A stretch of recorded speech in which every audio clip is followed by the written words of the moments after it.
My name is Nicolas, the CEO of Hoksey Native Seeds, and this is the Prairie Farm Podcast. Nicolas, when did you first understand what prairie was? Like, know that this is something specific and unique. It's not just grass and another type of dandelion. It's something different. I don't know. When we were kids, occasionally mom and dad would drag us. Drag us. We did not want to go to like some remnants or prairies that he had planted that he was really proud of and just wanted to check in on and see. And he would always say, like, this is really, you can't find this anymore. This is really cool. And that didn't mean anything to me. But now, like, I look back and I'm like, okay, I was taught that and it stuck in my brain until now. So that was probably the inkling of How old were you at that point? Middle school, 4th, 5th, 6th grade. It's around 10 or 11. Yeah. I understood that it was a thing. I didn't understand it was special. I didn't understand that it was gone. I didn't understand that it would be very difficult to get back. I didn't understand what was happening to our water quality. None of that. I just knew that it was a thing that was in places.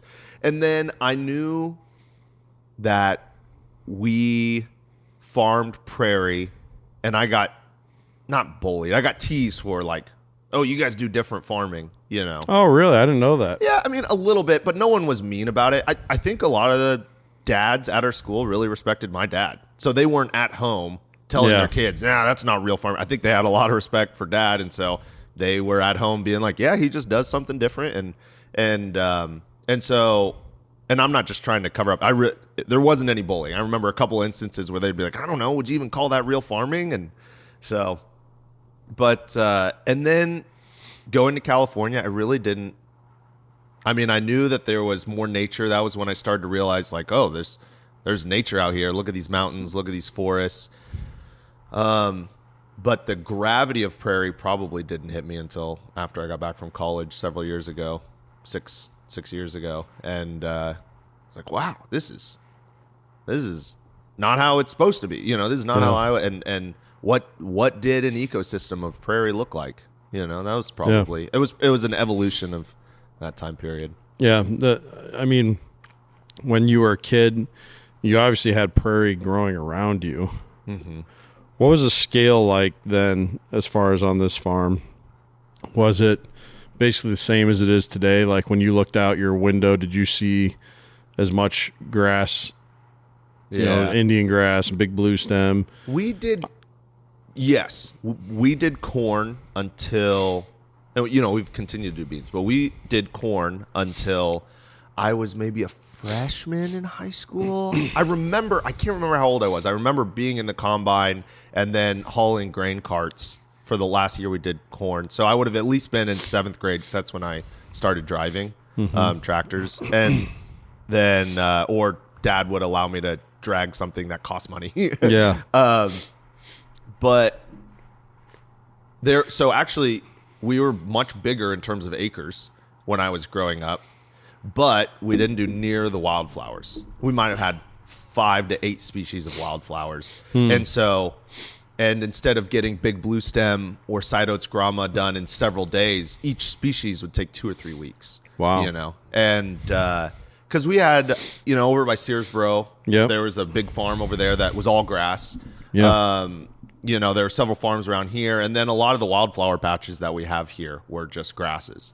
And so there was a lot less time spent on the all crops and a lot more time spent on the gleaners. So in terms of scale and amount of acres, it was probably bigger.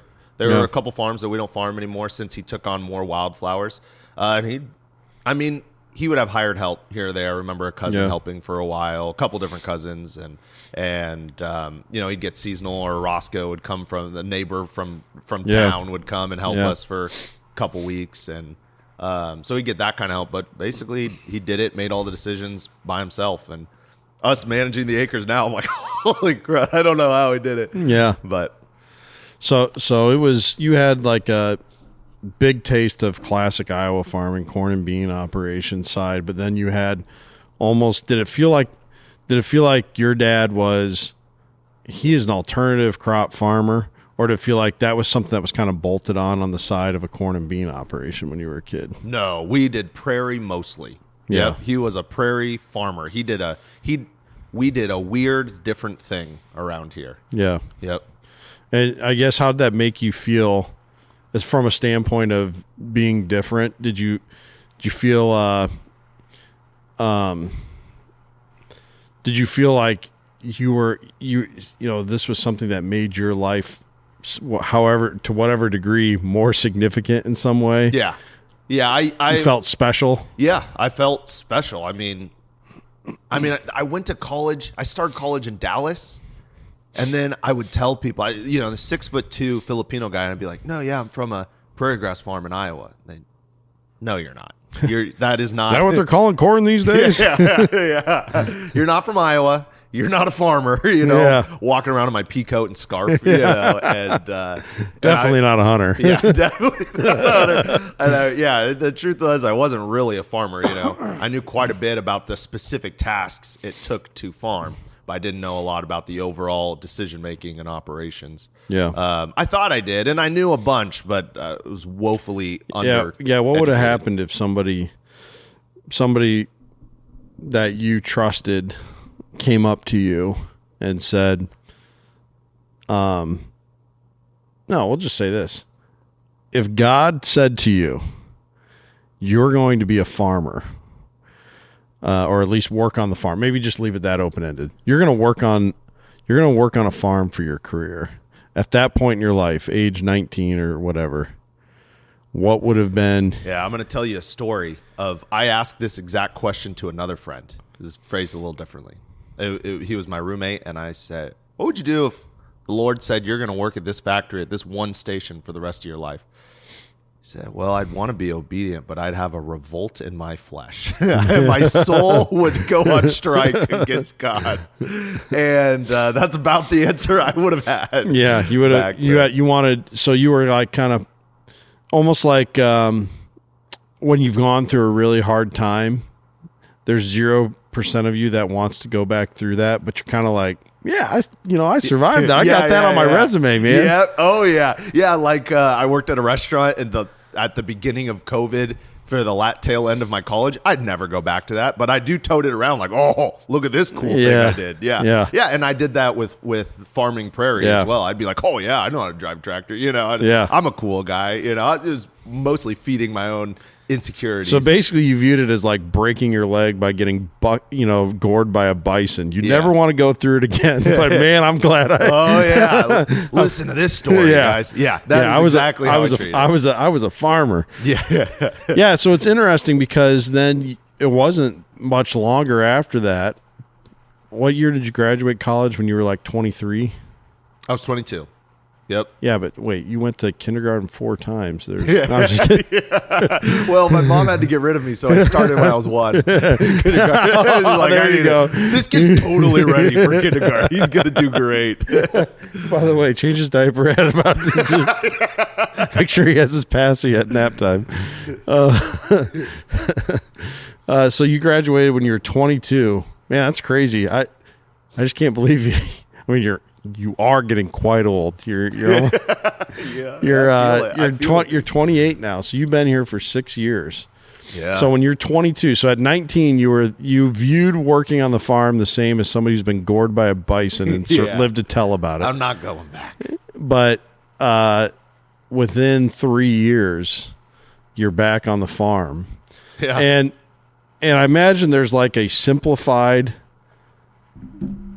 explanation, and I think I know that one, but what's the true unpolished, like everything considered, is it well there weren't a lot of jobs at that time and this was a for sure thing, or nope, I just knew that the Lord was calling me to do something I did not feel prepared to do? What's the unpolished truth on why you ended up back at the place that you really didn't want to go back to in any way, shape, or form? Man, okay, unpolished. Let's see how accurately I remember this. It's a family show. Yeah. January 2020. So my brother-in-law was working here. He was basically doing my role before I took over, which was marketing, sales, and implementing systems to streamline Prairie and keep the price down. And that was his role, and he did a phenomenal job.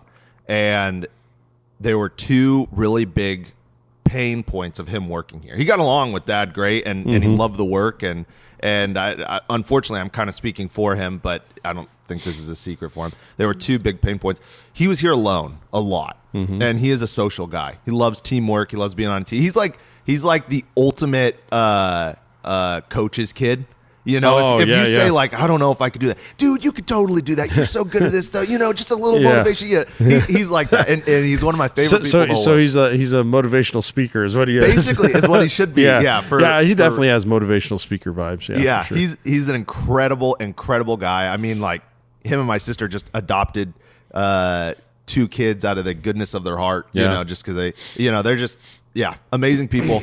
And so that was one really big strike, and that wears on you. He was here for years, and just, time after time, just coming in the office, being alone for 8 hours, and then just leaving and being with Dad a little bit. And he did some work outside, but there was enough office work that he had to be in the office for so many hours, and so that was huge. And the second was the Prairie industry basically ground to a halt for 2 years while he was here, so he couldn't get a raise. And in the middle of that, he adopted these kids, and so he got paid fairly when he started, and he grew, and then he wasn't able to get a raise. And it wasn't. My dad said several times, since Aaron hasn't been here anymore, said I wish I could have given him more money, and it just didn't work out. And I think at several points, Dad was paying Aaron more than he was paying himself, just because he knew that was fair. And that's the responsibility of an owner of a business, is you get more when the time's good, you get more, and when the time's bad, you get less. And doesn't seem to work that way in a lot of corporations. No. That's usually it's job cuts and pay raises for C-suite. Oh man, dude, I have several family members and friends that work for Wells Fargo, and I just hear about the behemoth that is Wells Fargo and their corporate. And it's not like, those people are evil. It's just like soulless. There's just no life in that place. A lot of awesome people, and just the corporation just sucks you dry. But so those were two really big things. So January 2020 comes around, and Aaron lets Dad know that he's going to move on. That was a big deal. Yeah. It was very painful for my dad. It was very painful for Aaron. January 2020. Yep, January 2020. Yep. I was finishing up my internship at Bible college. Your last year is an internship, and the idea is that you learn all the good stuff about how to have good virtues, but they were having problems with their students leaving kind of arrogant. 22, 23-year-olds going into churches being a lot of people think your college is like Weirdoville. Why don't you explain that to our listeners a little bit? Yeah, because you always add that little. In several podcasts, you're like, well, this is either going to make people stop listening to me ever again, or it's fair. Explain that a little bit. So I went to Bethel Church. Bethel Church's School of Ministry. No more. I'm just kidding. Yeah, I mean, I get that response a bunch. Really? And I've had several friends since I moved back that said, I want you to know, like, I totally discredited Bethel in every way, and they're the only thing that I think is like a pro for them is that you and your wife came from there.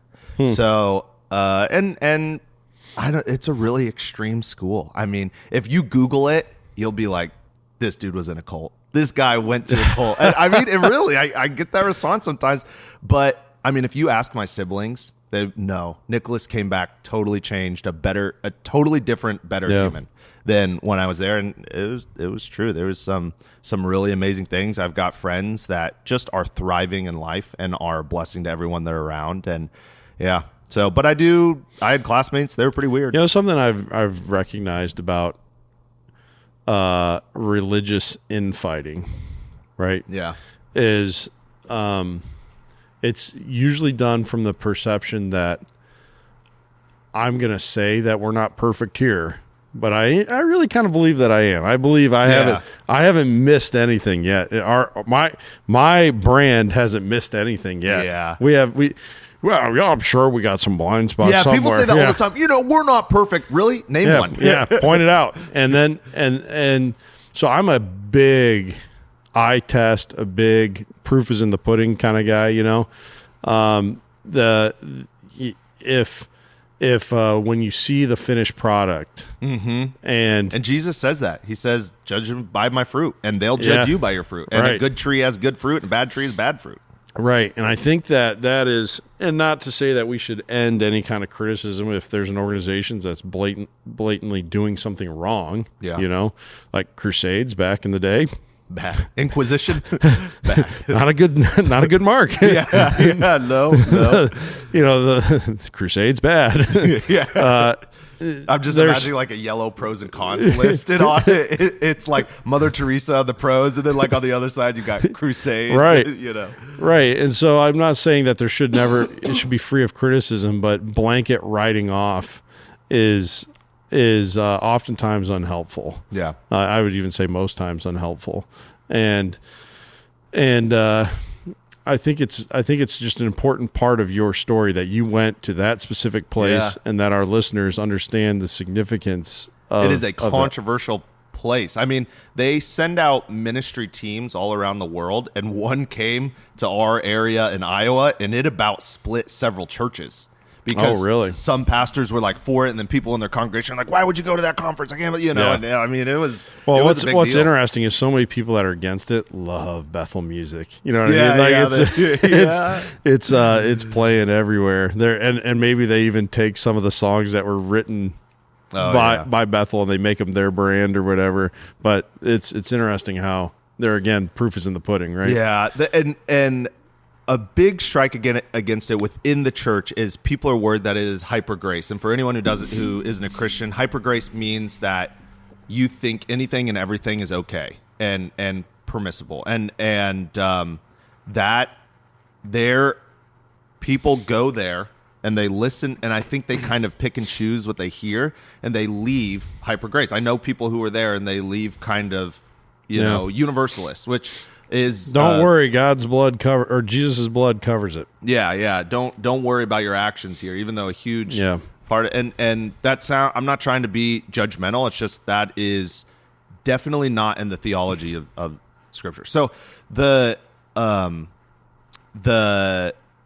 people leave with that, and that's that's an issue. That is part of the fruit of Bethel Church, is that people leave with that. But man, you make a list of 20 of the most godly, selfless people that I know, and they were either students or pastors there. Yeah. And I knew them intimately. I don't put people on that list that I don't know closely. I respected a lot of the leaders there that I didn't know, but I would only put people on that list that I knew personally and intimately. And man, I mean, just the courage and the grace and the faith and the kindness and the compassion. Yeah, tell the story of the wildfires there in Redding and the response from Bethel, which is located in Redding. Yeah, I mean, it was a little controversial. I don't if you guys remember, there were giant wildfires in Northern California. There's like been one since 2018, 2019 timeframe. Yep, right? Summer of 2018. Everything was burning down around us. I mean, you could stare at the sun, and the sun looked green. It just kind of looked like a light. It looked like a light bulb in the sky. You could just look at it, and it was fine. Would you just look at it? Just look at that thing. And it rained ash for days and days and days. And Bethel's kind of on this big hill, and it's they didn't realize they'd get as big as they were when they set up their campus. And so the entrance and exit's just like one small little 2-lane road. And so people were showing up to like sleep and stay there. They're like, oh, this big church will let us stay. And they had to say no. One, they didn't have any showers or any baths, so that's illegal. But two, if the fire got there, they wouldn't be able to evacuate everyone, right? Because they had this tiny room. So people were really upset. And then after the fires were done, Bethel put up, on their own dime, put up, millions of dollars, like just went and got food and necessities from, bulk shipped them in from Walmart.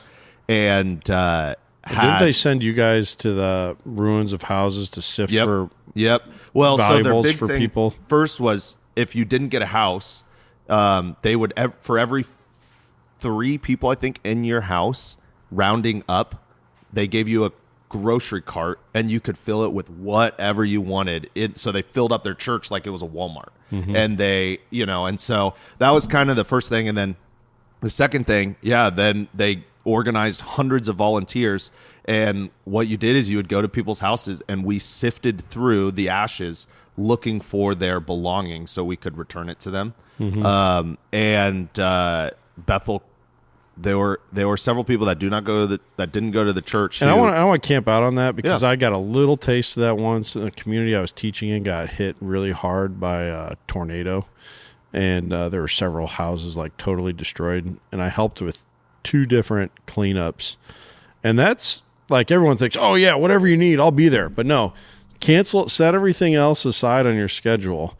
You still got to go to work, so it's not like you're doing it during work hours. It's going on when you're family time and everything else, and going and doing dirty, difficult physical work. It's not. It's a real commitment of your time to go and do that. And there's people that do that for weeks on end. Yeah. To help and pitch in. So that's I don't want it to just be like, oh yeah, you helped do that. No, that's a dirty, miserable job. Yeah. And something I really respected is the church, Bethel Church as a whole, asked themselves, what is the city's love language? How can we love this city? Not how we want to say, oh, we're going to love you guys, we're going to go evangelize on the streets or whatever. What does the city interpret as love? And so they organized thousands and thousands and thousands of hours every year for volunteer park improvement work. Bethel raised a bunch of money to make sure, because the police force basically ran out of money, and Bethel was the one that raised the money and gave them enough money so they could keep all their policemen on staff and not have to let anyone go. They do these city services where, like I was a part of one where basically social work where people don't have any money and they'd call in, and it's really tricky. You can't just hand out hundreds of dollars. People get wind of that and it becomes unsustainable. But we would give out gas cards and food cards, and we're trying to make decisions on like who really needs it. Because there really were the single moms whose electricity got shut off, and then there were people just calling hoping they can get free stuff. So you're trying to make that decision. But Bethel had all these organizations literally just on the thought of what would love the city with nothing in return. We're not looking for votes. We're not looking for you to pass our new building projects, or they're just like, how can we love this city? And I think I think very highly of the leadership team at that church. I was privileged to intern for 2 of the leaders there. This was 2019, and then into 2020 would have been that school year. And this is kind of where the story continues. I didn't really learn how to serve. I was so bad at it. I was so worried about how I would come across and what people thought of me. I didn't actually have the internal world to be an asset on their team. Poor them. I mean, they and everybody else. I've got a good friend, Bria, that we've talked about, and she was on my team with me, and she kicked butt on that team. She got so much done. I didn't get anything done, and I felt like the Lord said when I was finishing up, I had heard that my brother-in-law had quit. It was a big deal for the family. We're getting to April-ish, so COVID is in full swing, and I was just praying. I felt the Lord say, you haven't learned how to serve. You need to learn how to, before you run off into the world, you need to learn how to serve. And man, I didn't kind of admit it to myself right away, but I knew right away. And serving meant setting aside my dreams fully. Everything that I want in life, totally set them aside. What were those dreams at that time? I don't know. I mean, would you have gone and, like, say if you could have gotten a job at Google, would you have jumped on that right away, or what? No, I got offered a youth pastor job in a wealthier subdivision of SoCal, which would have been a very privileged job. And the pastor who was trying to get me there was a really cool dude, and he would have mentored me really well. Truth is, I probably wouldn't have handled it well. I don't think I could have handled that weight of responsibility. I hadn't learned how to serve. So, and you can't lead well if you don't serve. Right. And you're talking about a youth group that's like 400 kids large. I couldn't have done that well. There was a church here in Iowa that was trying to recruit me to be their head pastor. That would have been disastrous for me. I didn't know how to serve. I couldn't have led, And Pastor, I'm in the hospital. Oh, that's too bad. Well, let me know when you get out. Speaking of which, were you there on Sunday to give your regular 10% time? I would never do that. But and And so I just didn't know how to serve. And on the internship team that I was on, there was a lady there who worked for them and made basically minimum wage. And she didn't work for the church really. She worked for the couple that I interned for. And she was doing what I was convicted to do. She sat down and said, I'm going to serve these people. And I asked, and this lady was like in her prime. She was 26, 27 years old, wicked smart, could have been a worship leader anywhere, very, very talented musician, beautiful, just like all the things. And literally I was like, well, what would you do if Ruth and Steve like packed up, went somewhere else and couldn't pay you? She's like, I'd move there and work part-time and babysit for them when I could. Like just whatever I could do to help this couple. I'm supposed to serve this couple. And I knew right then, I said, I need a babysitter like that. yeah. Well, and to be fair, Ruth and Steve were such amazing leaders. They were the kind of people that you would like. It would have been a worthwhile cause to give up your life and follow them. I mean, they're incredible humans. Yeah, I'm definitely not that kind of a worthwhile cause. I feel similarly. I'm like, every time I would hang out with them, I would just cry because they were so affirming and just like, Nicolas, what's really special about you? And they would just punch you in the gut where it mattered, or they confronted really well. They knew exactly how much to expect from me and hold me to that standard and push me a little bit. And so they were amazing. That girl, I was inspired by her and I knew I was supposed to copy what she was doing, but for someone else. And I went, oh man, I think it's supposed to be on the farm. And my biggest indicator was because of how much I didn't want to go to the farm. And this was in April-ish. And I was praying and I just felt like that was the time. And this was right when I was starting to date my now wife. Keep in mind, we got married a few months later. So we had started dating in April-ish. I live in California through the summer of COVID. My wife and I get married in September, and sometime in the summer, I called my dad and said, hey, I'm going to come back to the farm. I'm going to help you for this fall. I think I told him that fall. It was, a season of helping, several months. And he was like, okay, yeah. And he was going to have me answer the phone, talk to the farmer. That's what he hated answering the phone. His phone would ring when Carol and paperwork did not go together. No, they literally didn't. Like they weren't going to mix. This business was just going to fall apart because he wasn't going to. That was one of the things that amazed me about Carol is he just knew somehow the paperwork would get taken care of, but it wasn't going to be him doing it.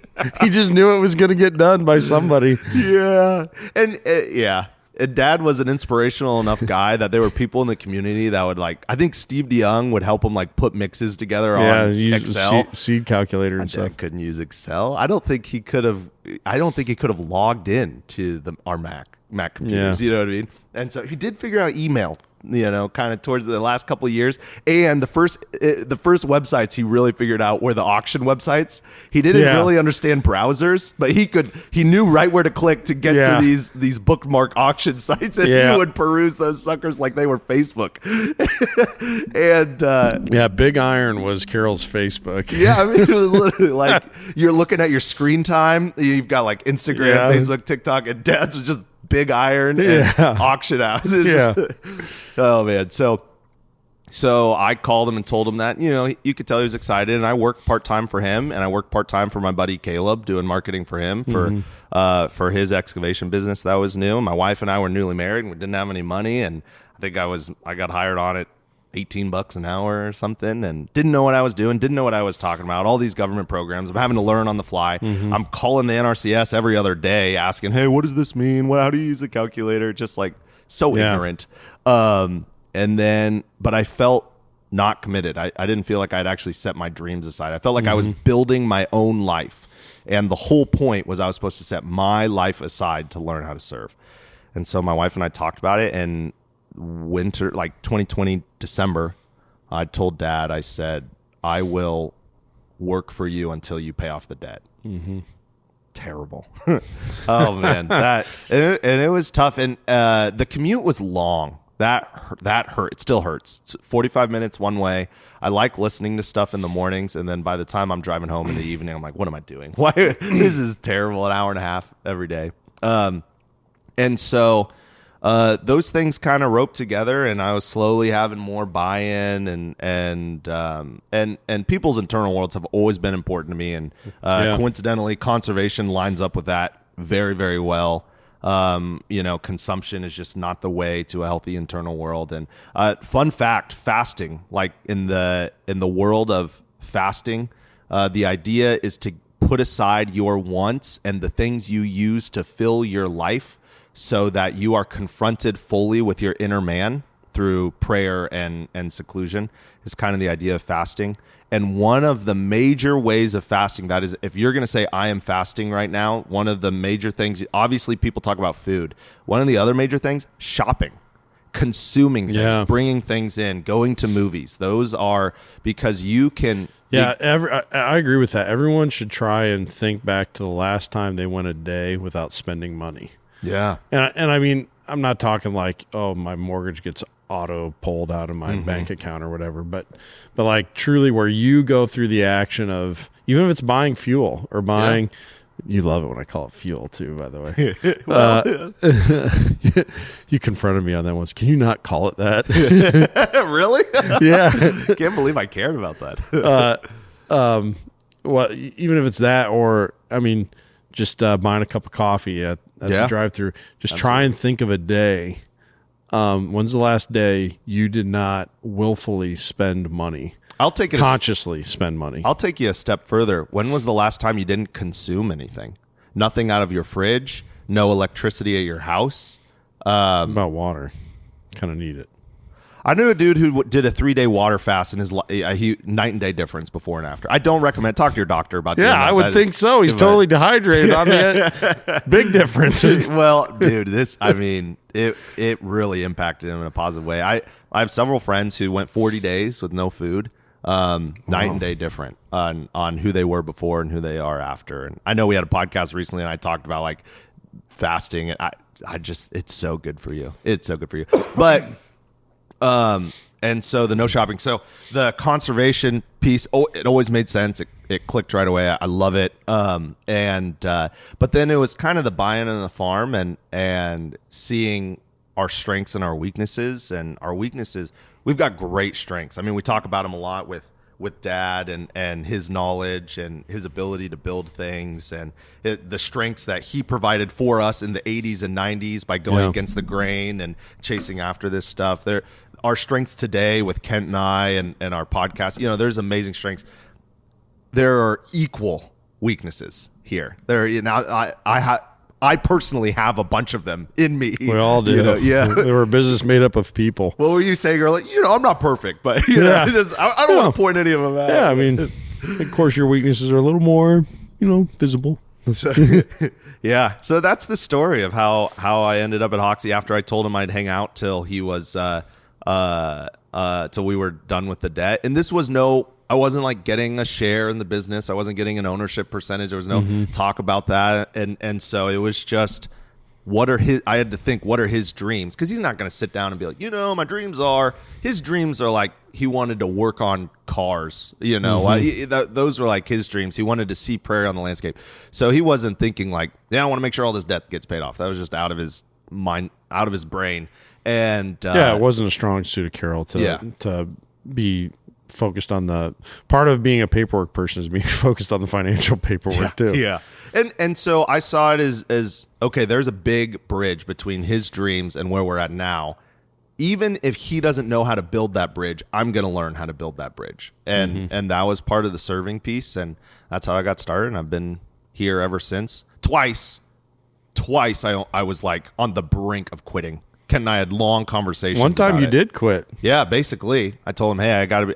but I wasn't like, hey, I'm done here. I told him I would like to start phasing out. Yeah. And I told him, like, I'm not talking next month or the month after. I'm talking, 4 or 6 months from now. I want to get someone else trained. I won't leave you without having someone else trained, and then what happened was I was mowing my own lawn in Knoxville. I was listening to a sermon by Bill at Bethel, and he was talking about Jeremiah 29:11. Everybody knows Jeremiah 29:11. You know the context of Jeremiah 29:11? No. So I'm a gonna, weeping prophet. That's the context I know. Yeah. He's worried about the fall of Israel. Yes, because at the time they were slaves in Babylon. And the verse is, I have plans for you, plans to prosper, not to harm you. You know, people love reciting that verse. Yeah. Let me tell you let me give you a little context. Always read the chapter. Oh, yeah, at least. So here's what's going on in Jeremiah's time. There are all these prophets telling the Israelites, don't worry, don't get used to being here in captivity. We're going back soon. And then comes Jeremiah, and he says, actually, this place that sucks, you're going to stay here. And in this place that you don't like, you're going to prosper. I have plans to prosper you, not to harm you, plans for your good, plans for a vision of a future in this place that you hate. And not that I hated the farm. It was just honestly, it was a bunch of things stacked up. And one of them, don't take lightly, is the drive. There's a lot of studies on how long your drive is every day for work. And the longer it is, the lower percentage you're there for long periods of time. So, and, and so I listened to that sermon like, hey, the place you are right now might suck, but the Lord still has a plan to prosper you and for you to prosper others. That comes after, is the Lord actually has a plan that Babylon would prosper because Israel prospered inside of them. And that was so inspiring to me. And I thought, man, I think I'm making the wrong choice and I think I need to go back. So I went back and I told him that I was going to stay, and it was a good and hard conversation. I mean, that was not fun. And yeah, because when I told him I was gonna leave, I cried in that conversation. That was a bad day. It was, I'm sure. Yeah, it was tough. And then there was another time I didn't quit, but I was like, Ken, I don't think I can do this. And that was before that, wasn't it? I think so. Yeah, like a year or something before that. And I don't know what changed. But yeah, every October I would get a low, but this last year I didn't get a low in October. I think we were too busy fighting for our lives in October. And I think a big part of it was too, you were, when Peyton was here, you had a friend around. You've said many times, you realized you didn't hate the farm. You hated being alone on the farm. That's true. That's an important part of my evolution. And so when Peyton was here, it helped, you had the other problems at hand that were hard to deal with, but you had a companion, and then when he left, it was the coming months when things really, I think, started getting bleak for you, because I was always so busy out here with Carol that we weren't really spending much time together. It's not a good day for Nicolas to look at the computer for 6 to 8 hours alone. Right. And then some of the work that Peyton did got largely shifted onto you. Yeah. And it was stuff that you did not like. It was terrible. You could have had 10 friends with you doing it and you still would have hated doing it. And I think that all kind of added on. And I think it's important to mention Riley in this part of it. You identified, hey, I need somebody to, we're growing, we're selling, we're moving more seed, and that's one of the challenging things about being at Hoksey is we are a growing company. And so growing pains are a real thing. Anytime you get up to a point of transition, to take that step to the ladder is a scary thing, and it's hard to know when's the right time to do that. And that step usually comes with hiring more people on.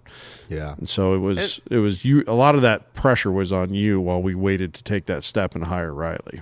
Yeah, and man, Riley was a godsend. Yeah. I mean, he's an unbelievable worker. What do you mean? We had 3 Type B people working here. Yeah, Riley was our first Type A.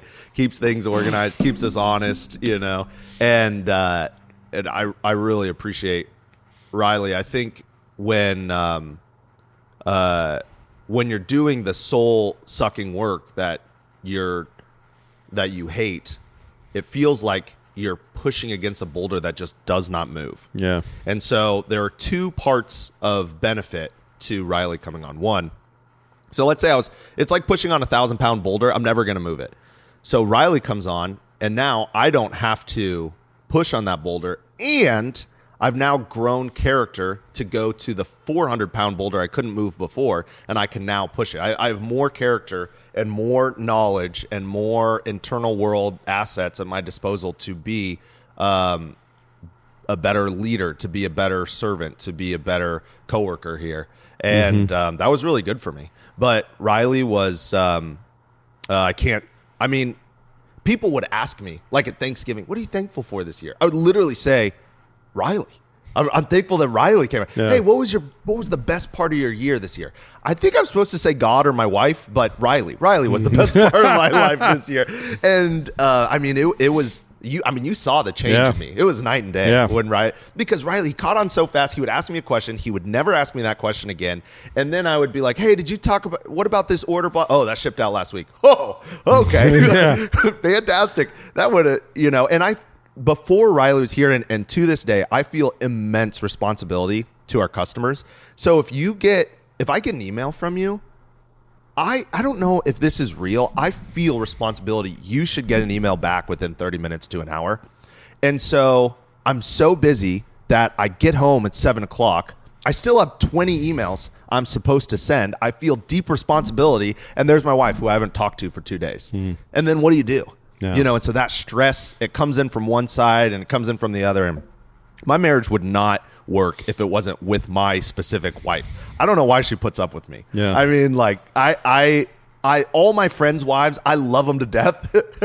I don't know if it would have worked because, man, the stuff my wife puts up with just my craziness. We are uniquely matched with the people. If you kind of like when you follow God's leading to come here and serve. If you apply that to other areas of your life, you really get blessed in ways that you.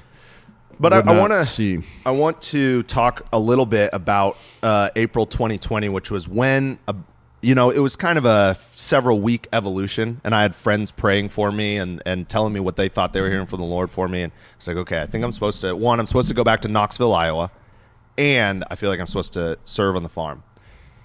A year later, Dad got diagnosed with cancer. But the doctor thought, it was almost exactly a year later, the doctor thought it was 10 to 12 months before that the cancer actually started on its metastasis. Yeah. Because he thought, the cells have been there for years probably, but its actual exponential increase kind of, it hits this critical mass point, and then that would have been right about the time that I was praying, trying to figure out what I was supposed to do. And so call it what you will, but if that's not divine intervention, I don't know if God's real, and it was a big deal because remember, Dad was he was upset that Aaron was left. It wasn't, didn't hold a grudge. It wasn't awkward, at family gatherings, but it was painful to him. It was emotionally painful to him. So to have, his son come back to the farm and say, yeah, I'd be willing to work here is, I'm sure every farm dad's dream, Yeah. And so. Well, that brings me to my next question I wanted to ask you about is just that relationship with Carol. You spent so much time in your life with your stepdad. Yeah. And, probably from just a pure hour standpoint, I was thinking, is Carol the parent that you have spent more hours with than all your other parents? Oh man, I don't know. Because he came into your life pretty early along. Yeah, you were 7, right, or something like that. Yeah, 8? Yeah. Mom and him started spending significant time together. I might have been 6 or 7. He was around a bunch, and I'd come to the farm and quote unquote help him. I made $2 an hour for 2 years. I don't know. That's a good question. Probably not. Only because my mom was a single mom for a while, and she was starting a tutoring business. So my brother and I just went to work with her all the time. All the time. And I still have people in the community that'd be like, yeah, I would have meetings with your mom, and you'd come running in asking her about some toy or something, But it's still unique in the sense that in the last 10 years for sure. As a step parent, just how much time you spent with them. Who marries someone that has a 17-year-old, a 7, and a 5-year-old? Like, who does that? You know, the most that means you're without the benefit of having them as a baby, you're about to go through the most difficult years of those kids' lives. Yeah. You know, and I gave my parents hell in middle school and high school. I bet, yeah. It's had to have shaped you in some way, spending so much time with Carol. I mean, I only spent, weekdays for the last 3 years with the man, and it shaped me, in a ratio of people that have shaped my life for time spent with them is very outsized. So Carol, in some ways, has imprinted on you in a lasting manner, I got to think. Yeah. Well, one of Dad's incredible weaknesses, I mean, this weakness, it's as incredible as his strengths are incredible, is his communication ability. And it's not just incredible in things like he doesn't communicate enough. That man would make up words and insert them into the sentence just like they were words. And you go, I have no idea what you're talking about. But I don't want to hurt your feelings. I don't know how to say this. So I remember I had spent, I was at my girlfriend's house too late, and I was in college or something. And the next day we were working on the bathroom together, and he said, now, cover your kids' ears. He said, if you're going to do the hanky-panky, at least hide your truck behind their house or something. That was his communication level, and that was it. That was all I ever heard about the birds and the bees. Yeah. And that basically came to work. Now, what he taught, unbelievable lessons that will take forever with us. And watching him when I was younger, just, like taking care of the yard.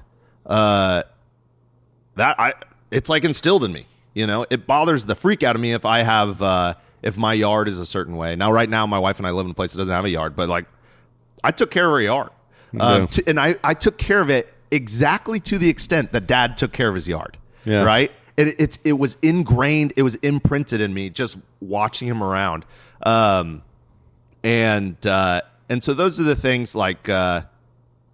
The neighborliness. He was just like an ultimate neighbor. He was just, no matter what, he was going to help you out if you were his neighbor. And that imprint grilled inside of me. Mine, I'd help my neighbor almost before I'd help friends. It's just, and so some of those things. And then when we worked together, I learned a lot of stuff. Yeah, when you guys worked together, it was fun to watch.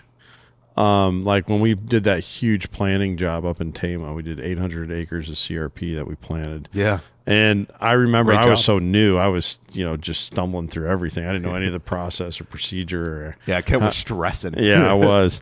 And just watching how you guys work together, it was like, man, this is developed over years. Not just, Nicolas has been here for 2 years now. Yeah. No, this goes back to when Nicolas was 12. And that was fun to watch. I don't know if you were aware of that. But he and I are a strong case for nurture over nature. Yeah. You'll hear me if I'm working outside and I'm thinking deeply, I do this thing.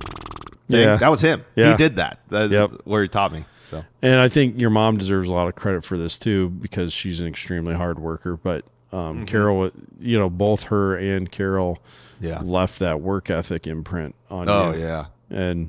And almost to your detriment at times. Sometimes you can struggle with a little workaholicism. I've talked to a counselor about this a lot. I struggle less with workaholism than I do with taking on responsibility that isn't actually there. Like I was talking about with the customers. Mm-hmm. It's like, I'm happy to not work, but if I feel that responsibility sometimes I make up the responsibility. Like when we stopped doing reels for months, oh man, we're just letting people down. And I was staying up till 9:30 at night working, just trying to get our podcast stuff edited and get it on YouTube. And it was way too much, but I felt fake responsibility.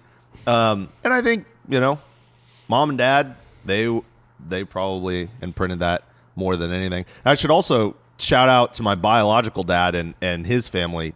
They work. I mean, there's like a family belief system that just for 20 to 30 years of your life, you work for 70 hours a week. That's how you do your life. Mm-hmm. And then you benefit on the back end. And so well into the grind, my aunts and uncles and stuff. But I'm curious to see how me and all my cousins do on that side. But yeah, you're also a pretty good operator, better than people would expect. Thanks. And I can tell that came from Carol. Yeah, both through modeling and through we'll say verbal training. Every farm kid's had some verbal training. But I have to imagine when I was writing this, I put thought into this. So if it doesn't quite come out right, just know that there's a deeper intention behind it. But you have to be somewhat, I would think, maybe not. I haven't lived through what you lived through in losing a parent yet. But I would just think that there's probably a sense of you lost some sense of being parented when Carol died. Yeah. You know, like right now, if I'm in a tight spot, I know I can call my parents. Yeah. And I know I can either get advice or I could get bail money, or I could get, a place to take my family because my house just got taken away from me or something. I know that on the worst day I can go to them and there's security in that. Yeah. You lost a chunk of that. Now, thankfully, you still have your mom, you still have your biological father and your stepmom, but Carol contributed to that sense of well-being. Oh, yeah. And maybe not just in those basic Maslow's hierarchy of needs type way, but advice for sure, and an example for sure, and steadiness in the family. He was a source of that. He's a pillar type of person in the family. And has that weighed on you, that loss of being parented in some ways? Man, of being parented, yeah, and in a bunch of different ways. So, the last two things to go were the security blanket that he was still the one that shouldered the responsibility to the bank, to, the buck stopped with him kind of thing. Yep. And then the other last one was, the advice piece. But before that, I could feel it slipping away, because in our first house flip, he helped my wife and I a bunch. Oh, really? Yeah, he would come out. A lot of times they'd come to church with us, and then after church, after lunch, he and I would work on the house for several hours, and he would show me what needed to be done. Yeah, and he liked it. He liked that kind of work. But then he started to not feel as good, and he came out a couple times with our second house. I don't even know if he came to the coffee shop while we were flipping it. Until after we were done. I don't know if he showed up a single time. And I think he basically took everything he had for the last year to be here, keeping up on what he was doing here. Yeah, do whatever he could here. Yeah, and maybe really closer to 2 years, year and a half, 2 years. And so I felt that like fall away slowly. But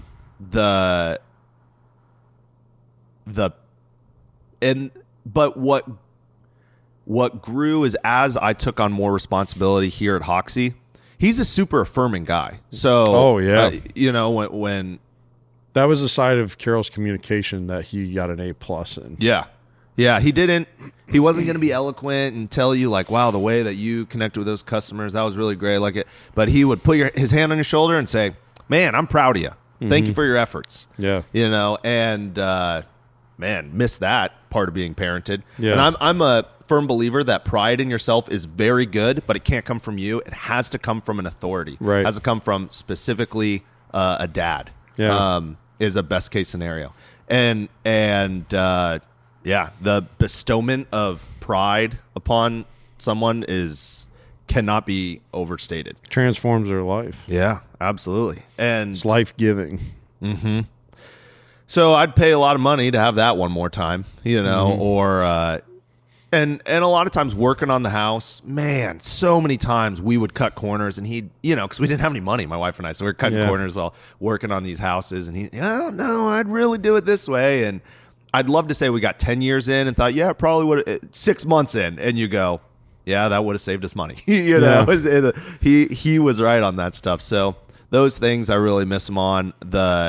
And then there is something about like being the oldest son or just being the oldest sibling that's heavily involved in the farm and the responsibility there. And now I've got 3 younger sisters, and I am not and never will be their dad, but there's some spots in there that I need to now fill, right? Like they're having car problems, so they're going to call, you know what I mean? Or one of my little sisters texted me and was like, I would like this thing. Will my older brother give me money for it? You know, it's just like, I don't know, would dad, I'm curious if dad would have given him money. Dude, he was so soft with it. He would have given him money for sure. Yeah, dude. He would have. And so there's some of those things that I felt the responsibility on. And so some of those are like, I miss him as a person and who he was to me. And some of those is like, I miss not having this responsibility. Yeah. But something that I think is really important on, and I think I said this on Travis Frank's podcast. That's the only other time that I said this publicly. July 7th, he passed away sometime, they think kind of late afternoon, maybe into the evening. He'd been asleep for hours, but passed away. In his work clothes on his chair. Yeah, he was planning to come in that day. And right about 24 hours before that would have been right around 1 p.m. on Sunday. I was driving. So remember this whole talk that I gave about serving. I was driving to help my mom with something at their Airbnb that my dad would have normally helped with, but he hadn't been feeling good, been having bad headaches that week. And went in to help her. And on the drive in, I was just praying, and I felt the Lord said, you've learned to serve, and now you're going to transition to learning how to lead, which aren't that different, fun fact. But so I was on the way there, and I was thinking, I know, like, Dad doesn't have that much more time working on the farm. He's going to start transitioning out. I did not and was not prepared for 24 hours later, almost to the hour. Yeah. And actually, fun fact, the day he passed away, I went to the farm, and then I came back that afternoon. I was running errands in Knoxville, and a friend who never calls me. This might be the one time ever this friend called me. Hey, this was in the afternoon, so this was around the time that Dad passed. I literally think, we've been friends for a decade, I literally think not a single other time has he just called me out of the blue. And he said, hey, just want you to know, like, I'm praying for you, praying for your family right now, just feeling it from the Lord. I was supposed to pray for you. And I was like, man, no, thank you so much. These are the things going on. I don't even think I listed Dad's health. What's your name again? No. Yeah, basically. And incredible guy. And that was the whole phone call. It was like 3-minute phone call, checked in. How are you? How are your kids? And he asked me, what are you guys up to? You know, oh, I'm just running errands, you know, this or that. Turns out, you know, there was a lot more going on than I knew at the time. And so that, you know, I don't know what you want to call it, but if it's not divine intervention, I don't know if there's a God. And so that was happening right around that time. And I felt it, even the last couple months of his life, I physically felt it on my shoulders, felt it slowly kind of drop on me, the responsibility. And, you know, the Bible says, Jesus says, take up my yoke. It is easy and light. And it was interesting because I felt how heavy, I mean, physically, I felt how heavy the responsibility was, but it didn't feel overwhelming. You know, 3 years ago, it would have crushed me. We would have closed down for sure. But at this stage in life, I think I'd been learning to serve. Dad had taught me a ton.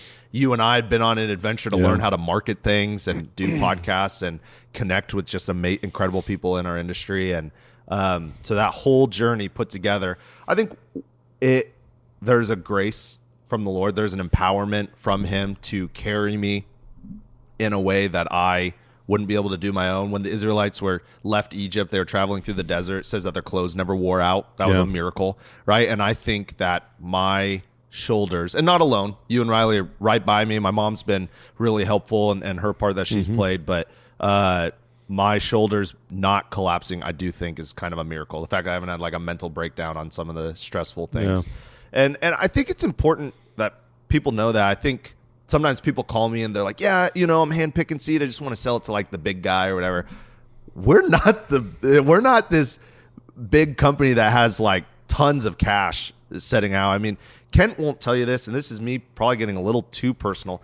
Kent took too big of a pay cut for the work that he did for us. He should not have taken that pay cut for how much responsibility he took on and stuff. And so that's one area of sacrifice, and one area where it shows like we're not just like billowing out with cash. And there were, you don't get rich in the conservation space. You don't get rich in the conservation space. And I think it can pay fair. I think conservation can pay fair. But Kent and Riley and I, we're here because we believe in it. We're here because I believe in my dad's legacy. I think I really, really want this farm to stay in the family. And there are financial issues that we've been fighting through. Now, we've been fighting through them in the upward trajectory. There's this story. I interviewed the CEO of Knoxville's hospital. Really, really cool guy, Kevin Kincaid. And he was kind of too big of a deal to be the CEO of Knoxville's hospital, but he was in his 50s and he knew, okay, I'm probably going to take one more position before I retire. And he wanted to move back to Knoxville, and the position was opening. So it worked out well for him.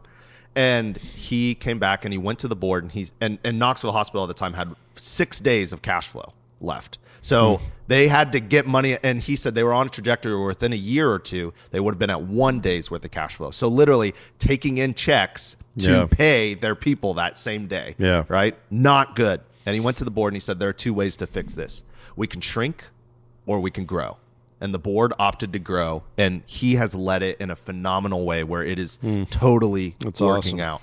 And Kent and I and Dad kind of decided we wanted to grow out of our financial issues instead of shrink out of it. I mean, we could have cut out all the acres we were renting, gone down from 40-something, 50 species some years. Yeah, I down think we were around like 52 that we had in the field. Yeah.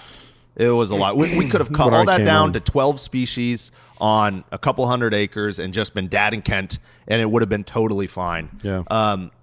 But we believed in conservation. We believed what Dad had built until then, and we weren't ready to give it up.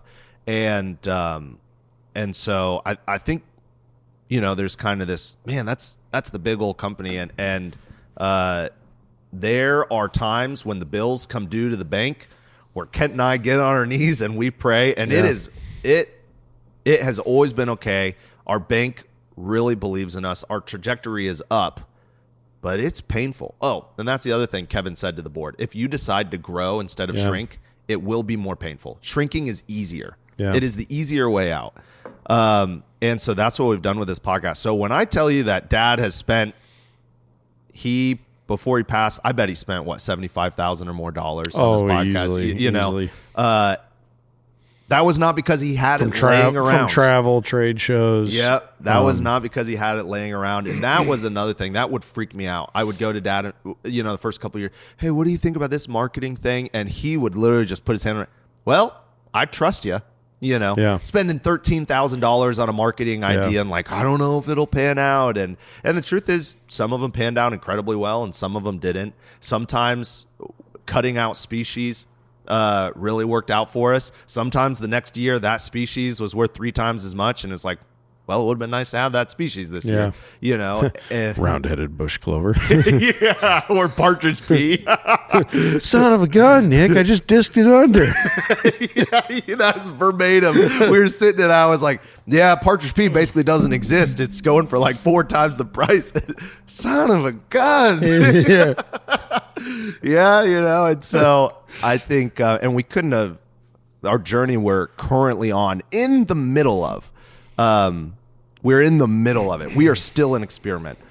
We couldn't have done it without people running beside us. I mean, Travis Frank giving us just huge shout outs on his podcast. Doug Duran taking us under his wing and just the kindness he has shown. So Skip Sly, Joyvan Weingarten coming on the team and just booming the podcast. And I mean, Steve Hansen. Yeah, there's Judd. Oh yeah. I don't the guys at Iowa Cover Crop, just people who've given us a chance. And Big shout out to Pheasants Forever, Bob St. Pierre specifically.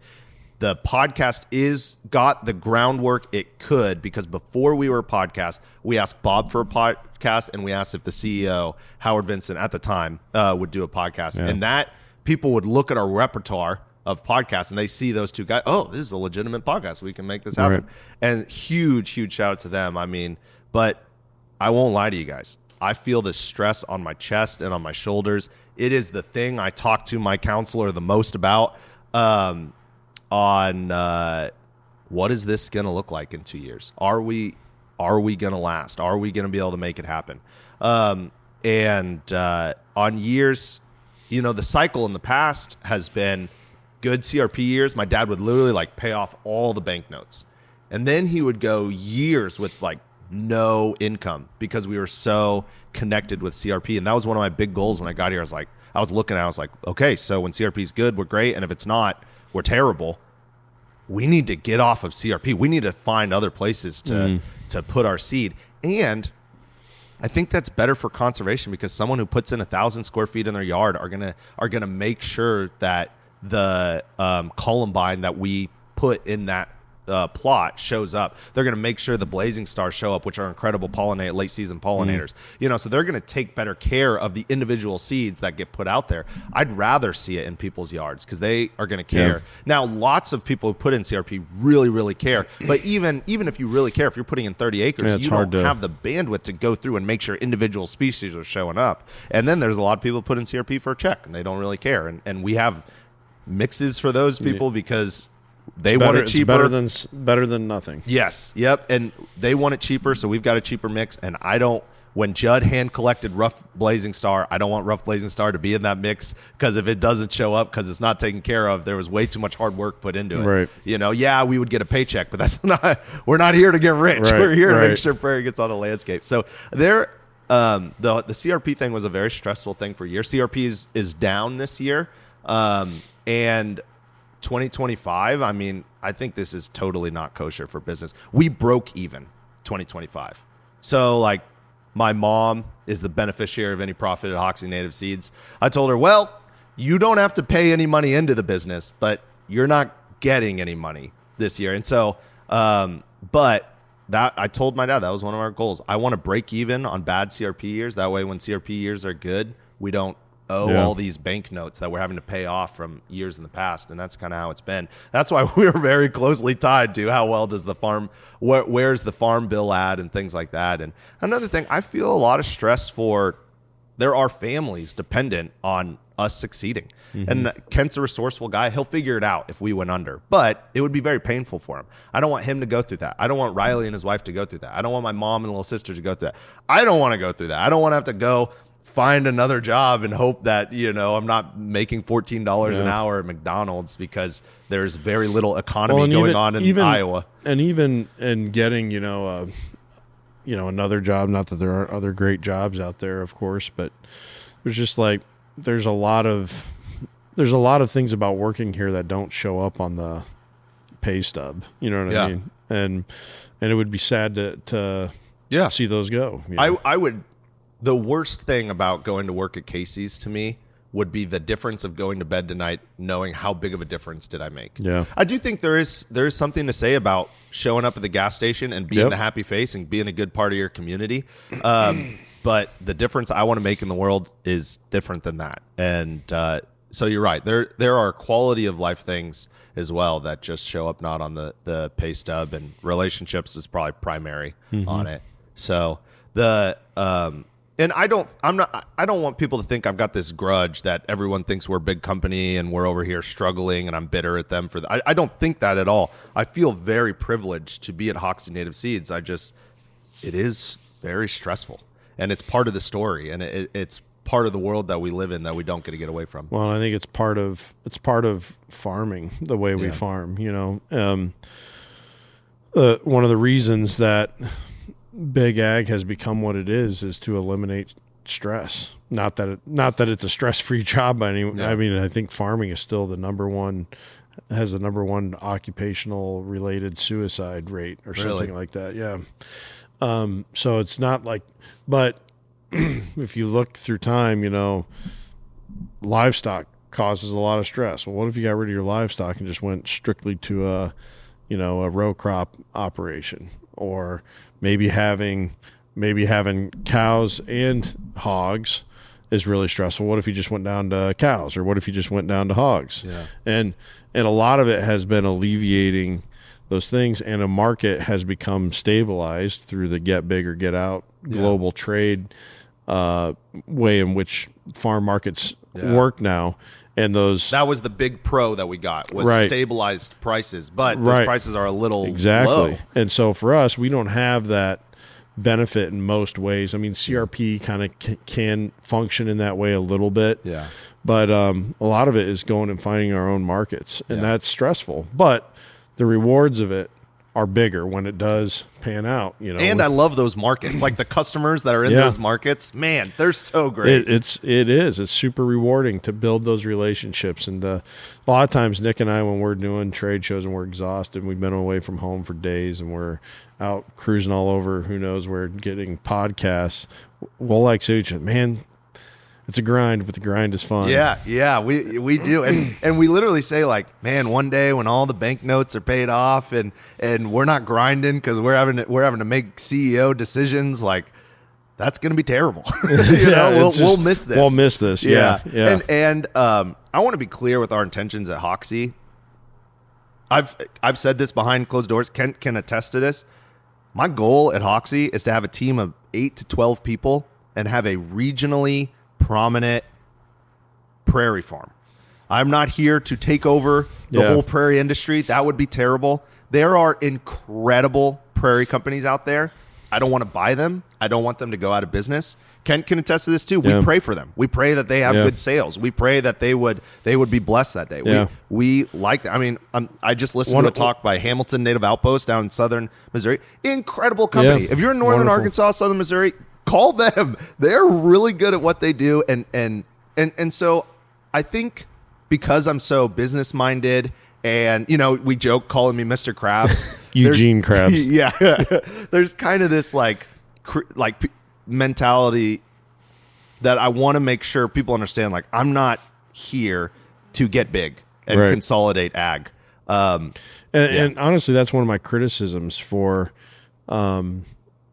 the small farm movement or regenerative ag movement or whatever, is sometimes you can get so caught up in building your own market that you start to reverse engineer the big ag market. You know what I mean? Yeah, you start You could do way more regenerative acres. Think of how many acres you could do. And if you set up trucking in this way, you could now you can be shipping your products all over the state.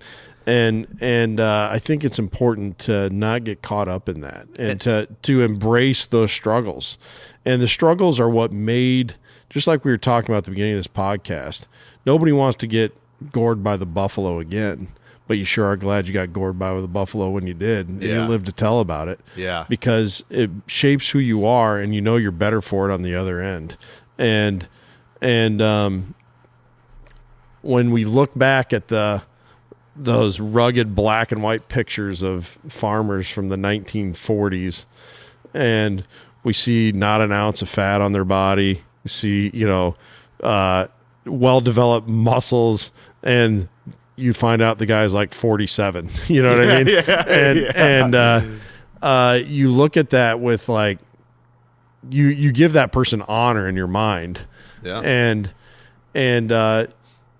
the thing that made that picture beautiful was, like, there is a person who stood in the midst of the struggle and leaned into it and held fast. And I think that being on a farm is, one of the, I just recently, the Edmund Fitzgerald has been a big talking point here recently because of a new book out by, I think his name is Francis Bacon.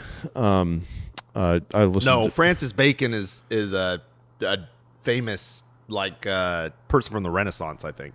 Oh, I don't have any signal in here. I think, or John C. Bacon. That's it. Yeah, right. Yeah, Francis Bacon, I think, was like a scientist. so that's been, talked about a lot lately.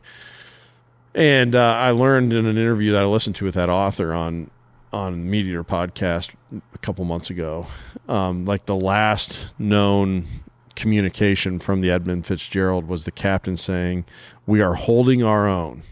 And I just think those are such powerful words to, even in the face of shipwreck, be willing to hold your own. And I think you're doing that well here at Hoksey. And I have a lot of hope that 50 years from now, we'll be the old duffers that come back around and annoy everybody and disrupt their work for 20 minutes while everyone just wants us to leave. Right. There, here comes the old guys that are going to tell us about how it was back when you had to go find parts back over there where you got that field now. I hope, and I do think back when they were still using glyphosate. I would love for. Never mind. I won't say what I thought. I thought of another quote from Carol on pesticides, but place you don't want to rub it. That's not, that advice isn't on the tag. That is not on the label. Personally, he's personally giving advice. You're gonna make me say it, but I believe we're going to get there. I think we are, and for all the challenges that we have on a daily basis of making this place work, we have a lot of victories along the way, and a lot of blessings to count, and a great support network of friends and allies that have really helped us along the way, and both you and I live by faith, and there's no more comfort than when you consider that, because then all the times you look back and go, oh, if this person would have just done this, or if I would have just remembered to do this, or if it doesn't matter because it wasn't supposed to be that way. And you do your best every day. You try to love your neighbor as yourself, and you love God with all your heart, soul, mind, and strength, and kind of allow the chips to fall as they may after that. And I've been talking a lot about we can control inputs and we can't control outputs in our life. So you can control how often you go to the gym. You cannot control how much you end up being able to lift, after that. The only control you have is the inputs. You can it's like the parable of sowing seeds. You sow seeds and you water them and you pray and do the best and do it the best way that you can. It is important. Do the research. It's important that you do your best and you steward well. But there's something that I want to jump back on. I think before, I know we're winding down, but Doug said years ago. He said it's not about profit maximization. It's about viability, financial viability. And I thought about that for a long time. And why do we go for profit maximization? There is something to be said about the correlation of the integrity and strength of a man or woman and their internal world and how little they are satisfied with. Now, I mean truly satisfied. So what I mean is, let's say you got an old grandpa who makes $20,000 a year, and he said, "Oh, this is happy. This is how the life I have." This, you actually know they're satisfied if someone says, "Hey, would you like $10 million? I will give you $10 million right now." If they say no, they are satisfied with where they're at. Now, that doesn't mean that they're chasing after anything, and I think there's a testament to not always chasing after everything. But there is a correlation between the internal strength of a man and the satisfaction they experience in their soul. I struggle with that quite a bit, but you cannot have on the farm. Humans will not be able to have financial viability that doesn't leak into profit maximization if they are not satisfied in their soul, in the inside of them. So there's always a temptation to have more. Why not? I mean, if the government's going to hand out money, why wouldn't I take the money? More.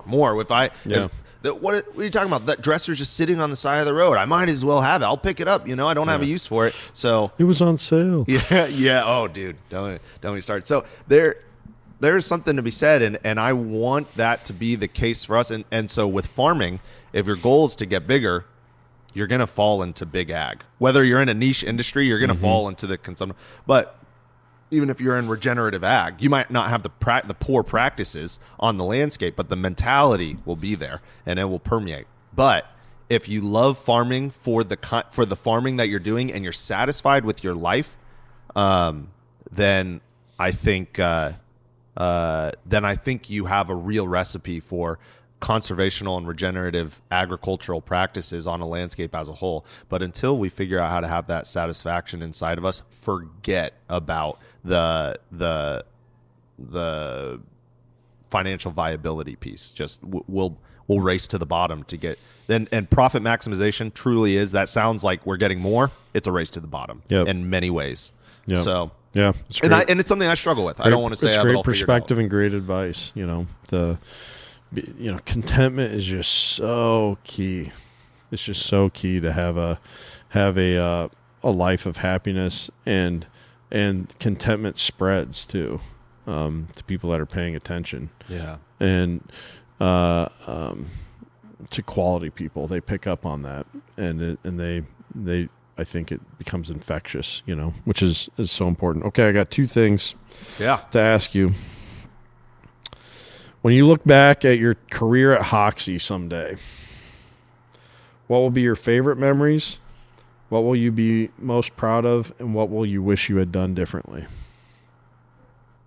Okay, hands down, the best memories are when you're laughing so hard you can't breathe. Yeah. I mean, there's other really great ones, big wins when we get big bids and stuff like that, but or when we successfully plant a field and it shows, like, just all that experimenting that goes well. But it doesn't compare to the joy you feel in your heart and your connectedness with your brethren. And when you laugh so hard that you end up peeing your pants, that's that happens about once every other day here. Yeah. We laugh a lot. It is really important. I think the thing I'm most proud of is I am proud to introduce every person on our team to anybody. Mm-hmm. I would be proud to introduce you or Riley or Judd or Joy when she was hanging out with us. Any of you guys, I would be proud to introduce you to anyone. From the lowest of the low, I would trust you guys to handle yourself well and graciously with someone struggling with drugs and is homeless, to a proud CEO of a giant company, to a stay-at-home mom. Like, I am proud of our team as individual peoples and how we're learning to work together. And not 100% credit, but I feel a lot of credit for helping put that team together. And I think that's what I'm most proud of so far. Yeah. And what will you what do you anticipate, or maybe there is something already that you wish you had done differently, or what do you think, 50 years from now, Hoksey's, 8 to 12 people, it's a well-oiled machine. You and I are out of the picture because we're old geezers. I think I don't know. I mean, it's part of my DNA. I've been on a focus kick. Like, we look at these heroes that have overnight success, and what you don't see is that they worked very hard for 26 years straight on the same thing. I think I'll probably regret how much I veered my concentration onto other things. But it's just in me. You know what I mean? I'm just thinking about new ideas and new stuff all the time, and I don't have the resources to make them happen. So sometimes I try to make them happen, and they just cost a bunch of resources and don't need to. I think I'll probably end up regretting some of those side quests. Coffee shop, don't regret. I believe that we were called by the Lord, my wife and I, to do real estate in Knoxville. So each and every house and tenant we've ever messed with, I've been very grateful, and that has gone really well. What's that LLC, Blackstone? Sorry, I'm just kidding. Turns out I'm the CEO of BlackRock, and that would be well, Blackstone's the housing one. They used to be together. I looked this up recently. Okay. Yeah, we should talk about that on a coffee time. Yeah, we should. It is very interesting. We're having it in Knoxville. There's a big company. I think they're based out of Des Moines, but they're buying all of our houses in our so on a smaller scale, they're doing what Blackstone does. Well, and we recently heard from a podcast guest that's going on in Des Moines too. Yeah. So, well, I think those are all great reflections. you know what the last question is. Oh, man. You finally get to answer it. Yeah, that's fair. If you could snap your fingers and change one thing about the world, what would it be? You would think I would have thought about this. I would, yeah. You would think I would have thought about But honestly, I don't know what I'd say either. All right, so I'm going to steal the answer of somebody else because I have thought a lot about that, and it seems to be the solution to a lot of things. Barring my religious beliefs, because I don't think forceful faith is faith, and so that defeats the whole point. Barring that,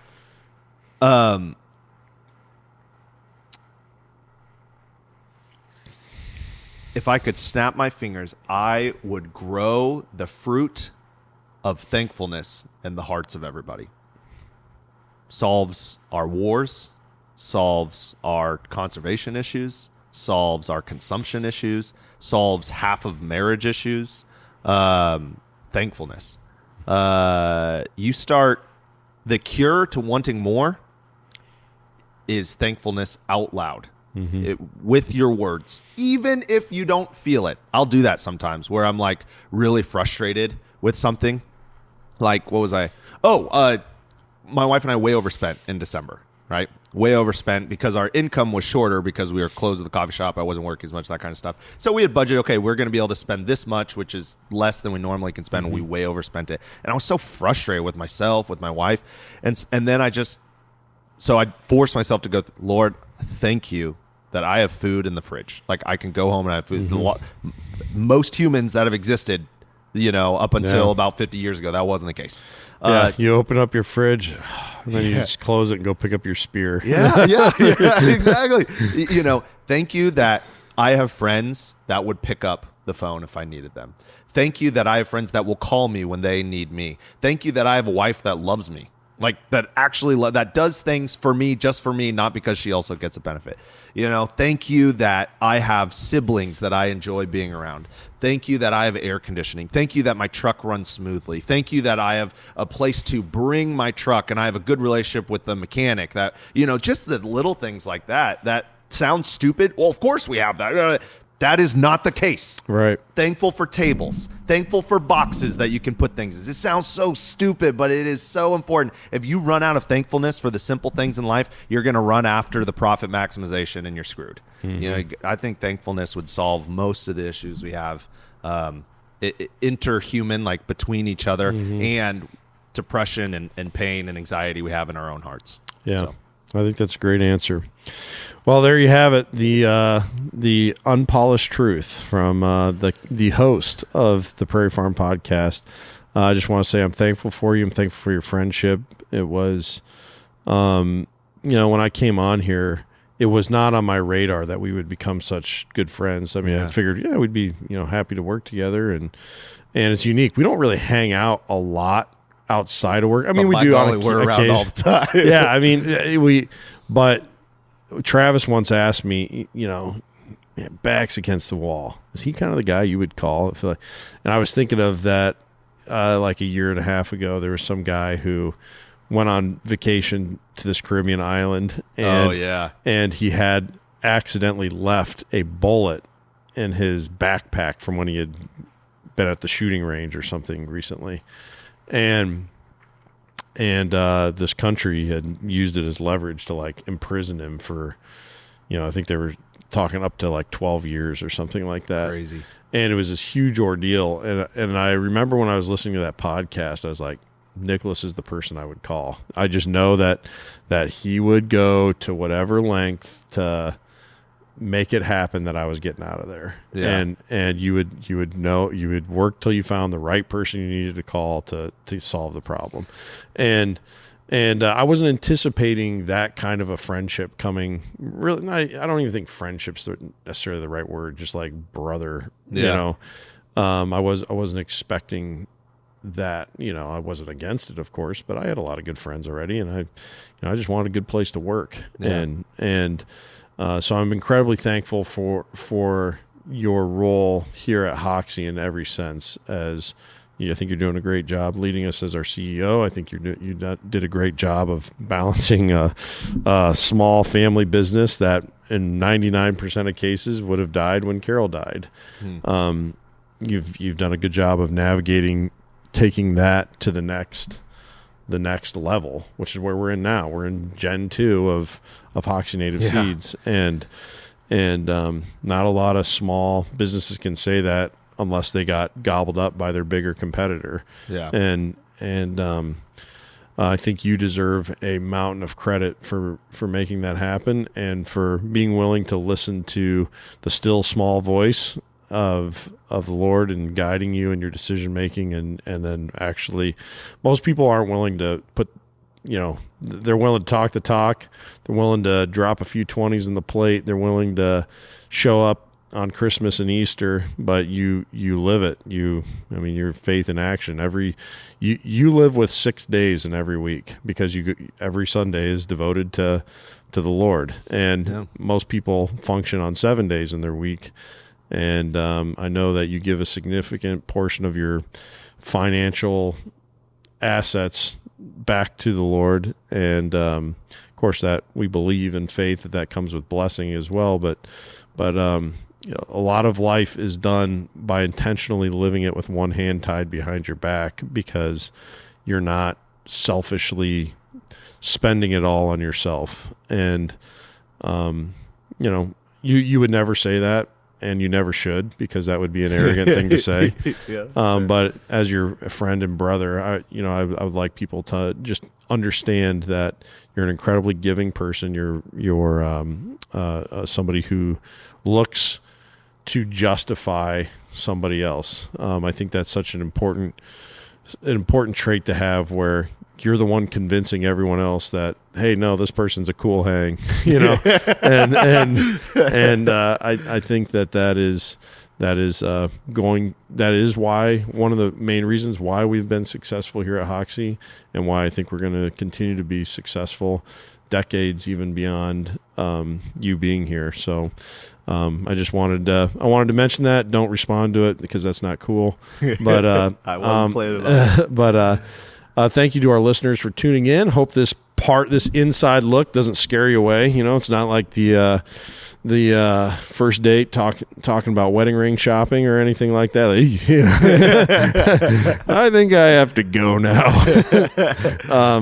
Hopefully we didn't give you any of those vibes. Obviously we talked a lot about faith. That's part of who we are. We like it or hate it. It's just, that's who we are. Can't get away from it. Yeah. So, we just thank you though for tuning in. Thank you for your support. Many of you have been customers here, buying seed that we sell, advocating for us, sharing the podcast with others that you think would enjoy it. We've heard so many, just countless stories of you doing that, and you've been a huge part of our success story here as well. We literally couldn't have a business without customers. Yeah. And so we thank you, all of you, for participating in whatever capacity you have here at Hoksey Native Seeds. And it shows that you've developed that mindset, and we'll continue to work hard through great interviews and trying to leave no stone unturned as we get to the bottom of, from a human side, why is the world the way it is, and how can we make it better? And it all starts with a mindset. That mindset that focuses on all the things Nicolas talked about in this conversation, because conservation happens one mind at a time.